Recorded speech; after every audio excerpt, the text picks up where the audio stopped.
Doctor صاحب بہت بڑا مسئلہ جو ہے معاشرے میں پچھلے 20 سال یا 10 سال میں کہوں اگر ہم دیکھیں تو یہ ہے بانجھ پن کا.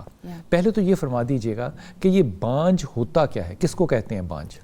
دیکھیں میں سمجھتی ہوں کہ بانجھ کا لفظ یوز ہی نہیں ہونا چاہیے, یوز ہونا ہی نہیں چاہیے, نہیں ہونا چاہیے, کیونکہ بانجھ کا مطلب ہے کہ جب آپ ڈکلیئر کر دیتے ہیں کہ یہ لینڈ آگے فرٹائل ہو ہی نہیں سکتی, ٹھیک ہے, زرخیز نہیں ہو سکتا, زرخیز نہیں ہو سکتی, تو عورت کے ساتھ یا مرد کے ساتھ یہ بات منسوب کرنا مجھے نہیں. اگر میں اپنی جو نیکسٹ ابھی میں نے ایک ریکمنڈیشن بھی دی ہے کہ اس میں یہ لفظ جو ہے نا یہ نہ عورت کے ساتھ اور نہ مرد کے ساتھ ہونا چاہیے, یہ نہیں لگایا جا سکتا. یعنی آپ جس چیز کو آپ کو نظر نہیں آ رہا اور آپ اس کو ٹریٹ نہیں کر سکتے اور ابھی آپ کو پتہ نہیں ہے کہ اللہ کی قدرت سے کیا. میں خود دیکھیں 2015 تک میں لوگوں کو یہی کہتی تھی جن کے زیرو سپرم تھے یا جن میں نہیں تھا انفرٹیلیٹی, جن میں اوویرین فیلئر تھا, ہم انہیں کہتے تھے سوری آپ بچہ اڈاپٹ کر لیں.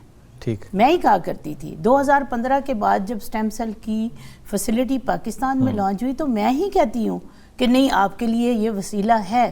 تو یہی میں کہتی ہوں کہ یہ سٹیٹک نہیں ہے لفظ, سائنس کبھی بھی سٹیٹک نہیں ہے, it is dynamic.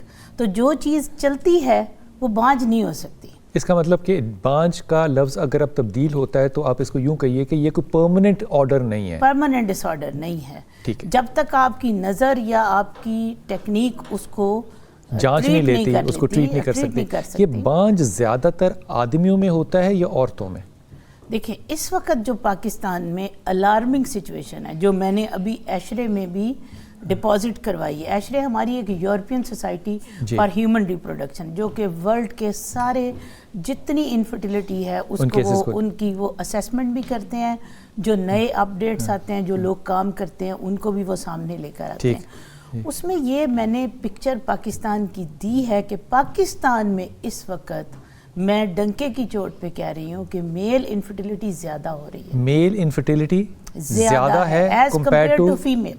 Mile fertility زیادہ ہے پاکستان میں عورتوں کی بنسبت, یعنی میل انفرٹیلیٹی یعنی جس کو آپ اس کو روایتی جملے میں کہے کہ بانجھ پن جو مردانہ ہے وہ خواتین سے زیادہ ہے. اس کی وجوہات پہ بھی جائیں گے.